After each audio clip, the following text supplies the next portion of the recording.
Okay, let's look at the chipboard ceilings around the stair area here. And before we start with it, you got to change your units um, so you can measure the slope of the staircase. Of course, you got to get your staircase built first. So let's go to modify, manage units, and for slope, let's set it to accuracy of 256. You just click on it there and change it there. So we want to go to accuracy of 256. Okay. And then we can go spot slope and come down here to the bottom of your staircase. Now it's saying 8 3/4. That's weird because a while ago that did not work well. Anyway, okay, so it tells me it's 8 3/4 inch. I had some other weird number. Yeah, 49/64 is what I actually had on the bottom of my stair. Well, yeah, that's coming up. That needs to come down anyway. So you got to change your units and you got to measure what the slope is at the bottom of your stairs. Yours may be like mine. Yours may be just a little bit different. And then might be easier to do this sloped one on the actual basement floor plan because you can see the stairs. And what's going to end up happening is you're going to have to adjust your boundaries. So you're going to have to go back and forth um, between a section view and then your plan view that you're creating it in to where you can get the end points right. So just draw you something to start with, okay? and I just chose the outline of the stairs, face of board on both sides of the walls. And then we're doing a slope arrow here, um, slope default, offset, those kinds of things. And mine, this is the way it worked out, even though it didn't measure that. That's like, really, really close to being a 3/4 of an inch. But that's how it worked out. And I've still got to adjust it just a little bit because as you could see, it's bumping up into that. So I've got to move it to the left just a little bit. Let me see here. 15, 30 seconds. I can move it to the left a half of an inch.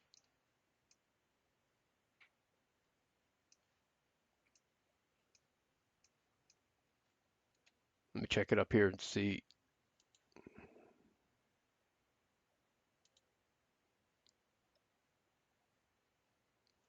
$31.64. So that's pretty close. And then you're just gonna have to play with your ends to get it looking right. Okay, so let me go back in there and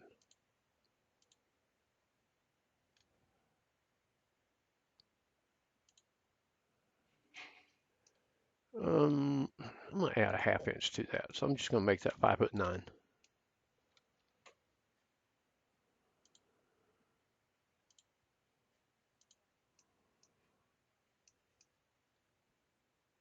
Okay, that's looking that looks pretty good. Um, and yeah, well, actually that should come down a little bit more. Should be at the bottom of this. So um, I was doing that just to get my slope, make sure my slope was right.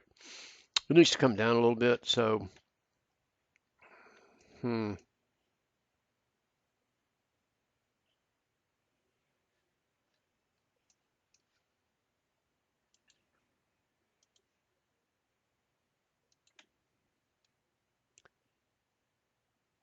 3. Let's go 3.5 and see how that looks like.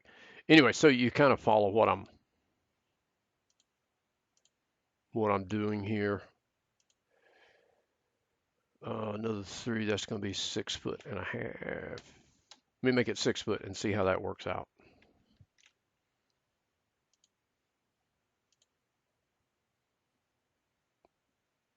Got it pretty close, and I don't know that a line will work here. Let's see. Yeah,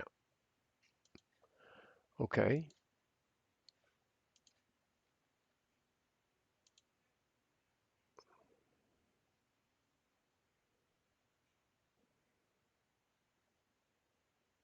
Oh, that's not going to work at the bottom. I got to measure it at the top.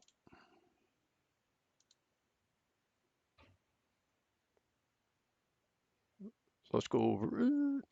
1, 53, 2, 56.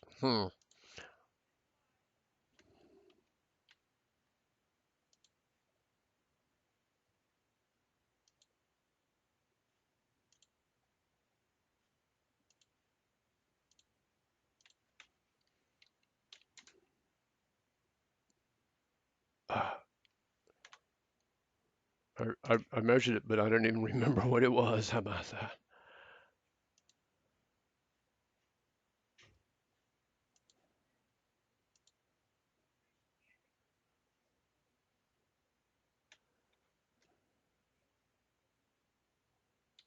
It's not picking up.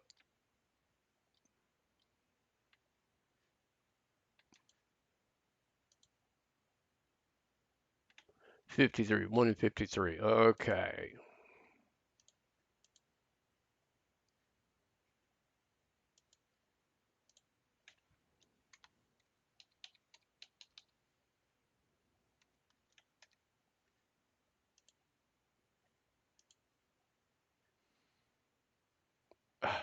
Now what happened?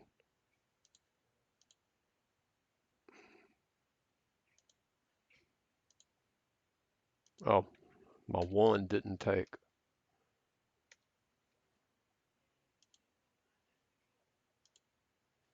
Okay, so that looks good there. Let me go up to the top.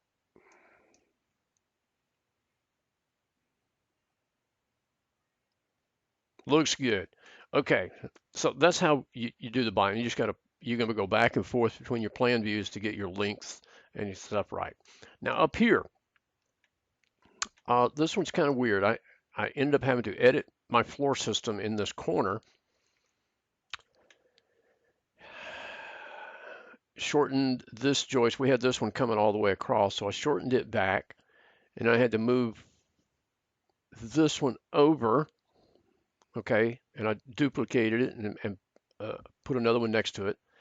I brought in a new 2x10 here, and after you place it, then you can change the cross-sectional rotation. And so I changed it to 90 degrees, and depending on how you draw it, your Y justification may be right, may be left.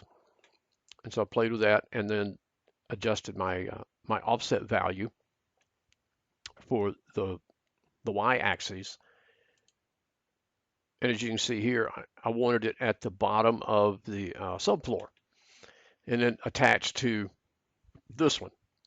Now, I first started this with this joist aligned to the edge of the stud. And you can start it there. That'd be fine. Excuse me. I'm going to walk through explaining how I did this.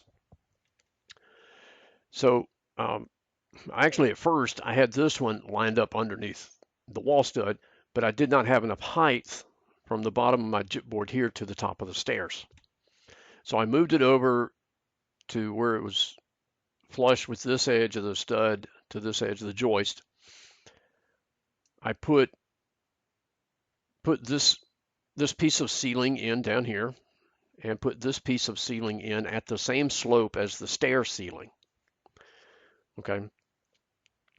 Of course, I had to move this little piece of flooring here.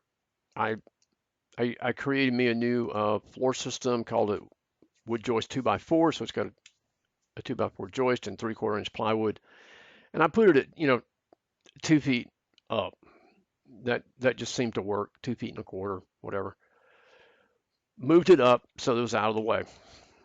Put this piece of gypboard ceiling in at the same slope as the one on the stairs.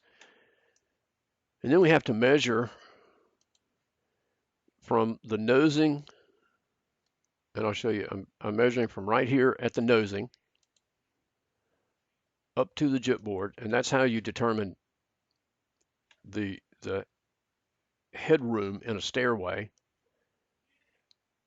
until I intersected vertically with the gypboard ceiling. And there I've got 6'10" and 61 256.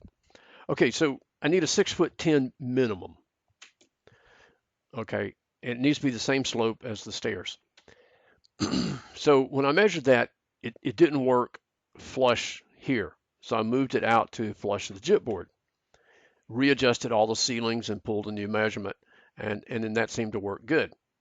But it wasn't quite high enough. So I moved it out again, another ½ inch or another inch. As long as I have a minimum of 6'10" between these, it'll work. And then you can see I ended up using 6'4½", and that's from edge of joist to edge of joist here. And once I got it to where the gypboard ceiling is correct, then I adjusted the end joist and the headers and just finished all this stuff to tie in together. Okay, and it extended this one out. And I've still got to fill in some sheetrock here. Can't pull that one up. Can't pull that one over. So what I'll do is I'll end up filling that in with a piece of my gypboard wall by itself. Okay. And then of course this piece of gypboard here is just part of the wall above it, which I moved up and then pulled the gypboard down to intersect with that. The door, I had to actually edit the door, so I duplicated it, went in and changed the height. I wanted the tops to be the same, and the door looks a little weird.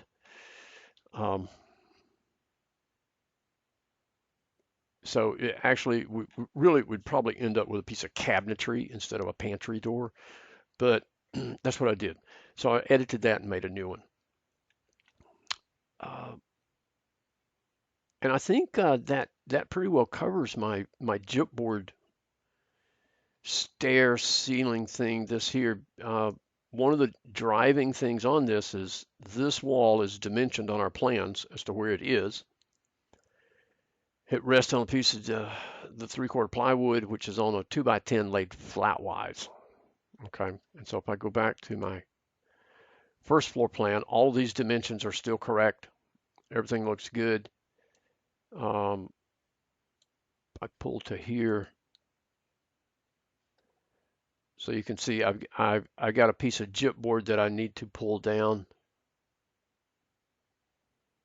or I need to fill in. I can't pull it down because that's pulled down to the that's the floor system on the other side. So I need to fill in some space with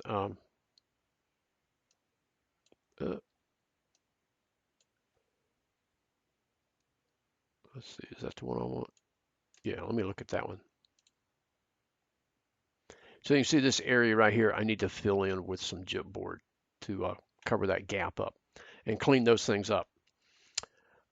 I think that's good. That will get that part finished. Let's see, what's next on my list? Let's see. I think you'll be able to do your bath fixtures, vanities, shelvings, cabinets, and appliances without me doing any video on those. Maybe I'll see how it looks when I get into it. I may have to work on the kitchen cabinets where the sink is, since that's a weird shaped island. Well, I'll look at that and see what's going to happen with that. Just pay attention to the notes on the floor plan when you go putting in your appliances and your cabinetry and stuff, and shelving, those kinds of things. And then I'll come back later and we are going to do the roof. and the exterior trim this week. So that is going to be the big fun part. Okay, if you got questions, shoot me an email or come see me.